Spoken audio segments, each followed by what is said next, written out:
Setelah Bani Israel Allah selamatkan dari kejaran Fir'aun dan bala tentaranya, Bani Israel masih harus berkelana di muka bumi dalam tempo waktu yang tidak sebentar.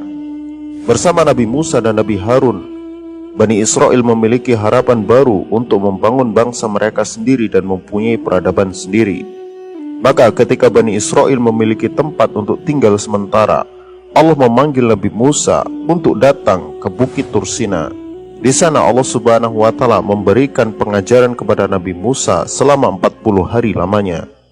Dalam miqat selama 40 hari itu, Allah berikan kitab Taurat kepada Nabi Musa sebagai tatanan hukum yang harus dijalankan oleh Bani Israel. Sementara itu Bani Israel ditinggalkan oleh Nabi Musa selama 40 hari. Tugas untuk membimbing Bani Israel dilimpahkan kepada Nabi Harun alaihissalam.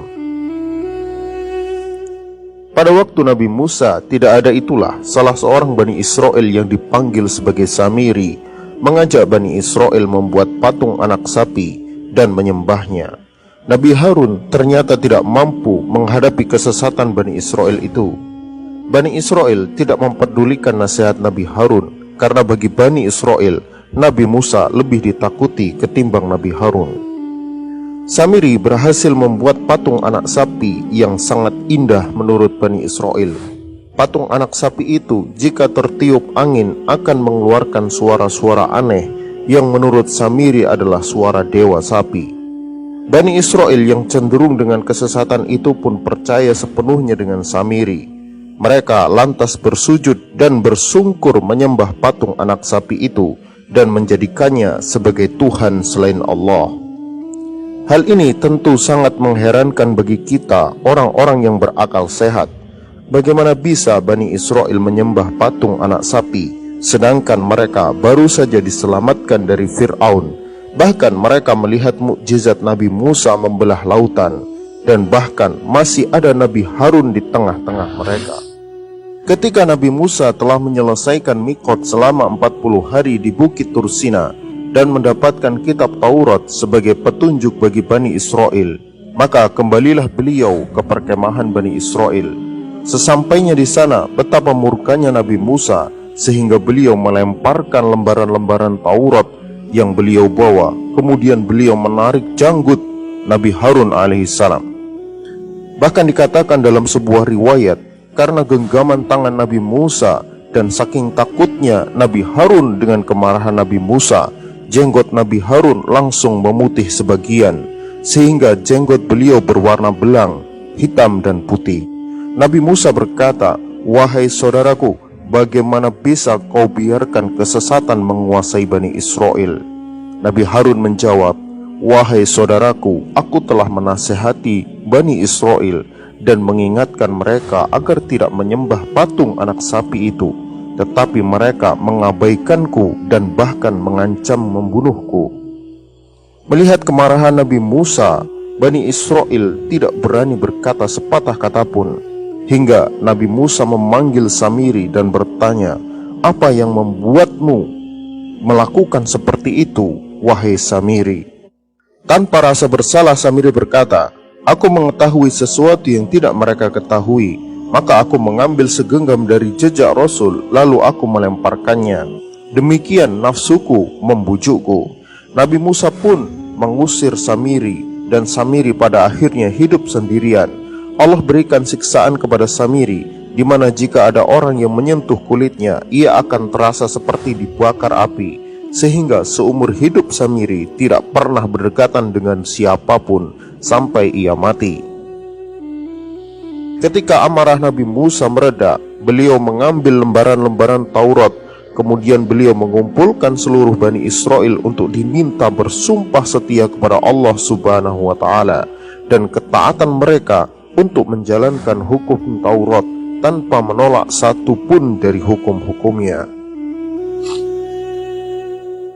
Nabi Musa berkata kepada mereka, "Ini adalah kitab dari Tuhan kalian. Di dalamnya tertulis hukum-hukum apa yang halal bagi kalian dan apa yang haram bagi kalian, serta tertulis semua hal yang wajib bagi kalian. Maukah kalian menerimanya?" Bani Israel berkata, "Wahai Musa, bacakanlah dulu kitab itu kepada kami. Setelah kami tahu isinya, barulah kami bisa memutuskannya." Jawaban Bani Israel ini sungguh luar binasa. Nabi Musa mengulangi lagi pertanyaannya sampai 3 kali, dan jawaban Bani Israel juga tetap sama. Intinya, jika isi kitab itu sulit, mereka menolak. Jika mudah, mereka akan terima. Inilah tipikal kaum yang suka bermain-main dengan hukum Allah. Wajar jika setelah Nabi mereka wafat, kitabnya pun dirubah dan dipalsukan. Karena jawaban Bani Israel membuat jengkel Nabi Musa alaihissalam, maka Allah perintahkan malaikat untuk mengangkat bukit Tursina dan diletakkan di atas kepala mereka. Hal ini Allah subhanahu wa ta'ala jelaskan di dalam Al-Quran sebagaimana firman-Nya, "Dan ingatlah ketika kami mengambil janji dari kalian dan kami angkat bukit Tursina di atas kepala kalian, maka terimalah apa yang telah kami berikan kepada kalian dengan keteguhan, dan ingatlah apa yang tertulis di dalamnya supaya kalian bertakwa." Di dalam ayat yang lain Allah subhanahu wa ta'ala menjelaskan, "Dan ketika kami angkat gunung ke atas mereka, seolah-olah gunung itu naungan awan, dan mereka yakin gunung itu akan jatuh menimpa mereka. Maka dikatakan kepada mereka, ambillah apa yang telah diberikan kepada kalian, dan ingatlah apa yang tertulis di dalamnya, supaya kalian menjadi orang-orang yang bertakwa." Maka Bani Israel bersujud keseluruhan dengan separuh wajah di tanah dan separuh melihat ke langit, khawatir kalau gunung itu benar-benar jatuh.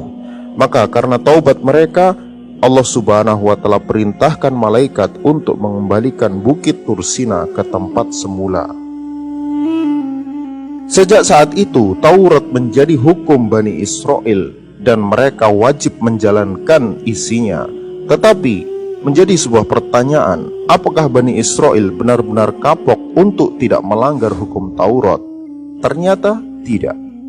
Setelah sekian lama perjanjian itu dibuat, mereka pun lupa tentang bagaimana mengerikannya bukit Tursina diangkat di atas kepala mereka, sehingga mereka pun mengakali hukum Taurat dan melanggar ibadah pada Yaumus Sabat atau hari Sabtu, sehingga Allah kutuk sebagian mereka menjadi babi dan kera karena pengkhianatan itu. Wallahu a'lam bishawab.